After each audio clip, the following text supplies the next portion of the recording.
భారత రాజ్యాంగానికి మూడు ప్రధాన స్తంభాలైన ప్రజాస్వామ్యం, సెక్యులరిజం, సమైక్య వ్యవస్థలను కాపాడుకోవాల్సిన అవసరం ఎంతైనా ఉందని సిపిఐ రాష్ట్ర కార్యదర్శి వర్గ సభ్యులు తాటిపాక మధు పిలుపునిచ్చారు. పొన్నమండ రామచంద్రరావు భవన్లో 77వ గణతంత్ర దినోత్సవ వేడుకలు ఘనంగా జరిగాయి. ముందుగా జాతీయ పతాకాన్ని తాటిపాక మధు ఎగురవేశారు.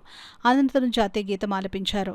భారత రాజ్యాంగం కాపాడుతామని పార్టీ శ్రేణులతో ప్రతిజ్ఞ చేయించారు. ఈ కార్యక్రమాన్ని ఉద్దేశించి తాటిపాక మధు మాట్లాడుతూ అశేష త్యాగాలతో నిర్మించిన భారత రాజ్యాంగాన్ని గత 12 ఏళ్లుగా బీజేపీ, ఆర్ఎస్ఎస్ క్రమక్రమంగా నిర్వీర్యం చేస్తుందని ఆయన ఆరోపించారు. ప్రజాస్వామ్యానికి బదులుగా మెజారిటియన్ పాలన జరుగుతోందని, నియంతృత్వ ధోరణి పెరుగుతుందని మధు అన్నారు. దేశంలో కులమత వైషమ్యాలు పెంచుతున్నారని తెలిపారు. ఈ కార్యక్రమంలో సిపిఐ జిల్లా కార్యదర్శి కె బోడకొండ, జిల్లా సహాయ కార్యదర్శి తోకల ప్రసాద్, పార్టీ జిల్లా కార్యవర్గ సభ్యులు P Satyanarayana, Pappu Adinarayana, A Bhavani, K Appalaraju, P S Narayana, AITUC నాయకులు రామయ్య, అనిల్ కుమార్, మున్సిపల్ యూనియన్ నాయకులు Bangaru Rajesh, P Subbalakshmi, Rangaraya college Bhupathi Sivakumari, ASF Tanish Bittu, BKM U Ramakrishna తదితరులు పాల్గొన్నారు.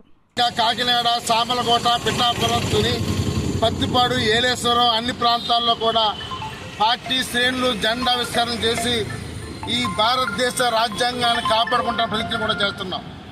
ఈ దేశానికి మూల స్తంభాలైన ప్రజాస్వామ్యం, సెక్యులరిజం, అలాగే సమైక్య వ్యవస్థ, ఈరోజు ఈ మూడు వ్యవస్థలు కూడా గత 12 సంవత్సరాలుగా బీజేపీ, ఆర్ఎస్ఎస్ పరిపాలనలో చిన్నాభిన్నమైపోతున్నాయి.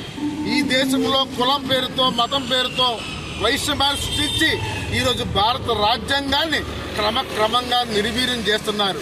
ఒకప్పుడు అఖిల భారత యువజన సమాఖ్య, సిపిఐ ఈ రెండు ఆధ్వర్యంలో కూడా భారత పౌరులందరూ 18 ఏళ్ళు రాగానే ఓటు హక్కు ఉండాలని పెద్ద ఎత్తున ఆందోళన చేసింది.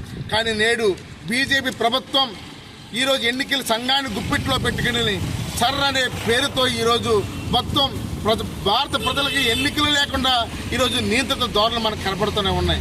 అంతేకాకుండా సమైక్య స్ఫూర్తి ఆయా రాష్ట్రాల హక్కులు, ఈరోజు భారతదేశ బీజేపీ ప్రభుత్వం రాష్ట్రాల హక్కుల్ని కాలరాస్తూ ఈరోజు మీరు చూస్తూనే ఉన్నారు. గవర్నర్లో ఏ విధంగా వెళ్ళిపోతుంటే నియంత్రిత ధోరణులు మనకి ఎలా కొన్ని అర్థం చేసుకోవచ్చు. అంతేకాకుండా మరీ ముఖ్యంగా భారత ప్రజాస్వామ్యాన్ని అపహాస్యం చేసే విధంగా ఆడుతున్నారు. అందుకనే భారతదేశ పౌరులైన సిపిఐగా మా భారత రాజ్యాంగాన్ని, ప్రజాస్వామ్యాన్ని, సెక్యులరిజాన్ని, సమైక్య వ్యవస్థని కాపాడుకుంటామని సందర్భంగా తెలియజేస్తున్నాం.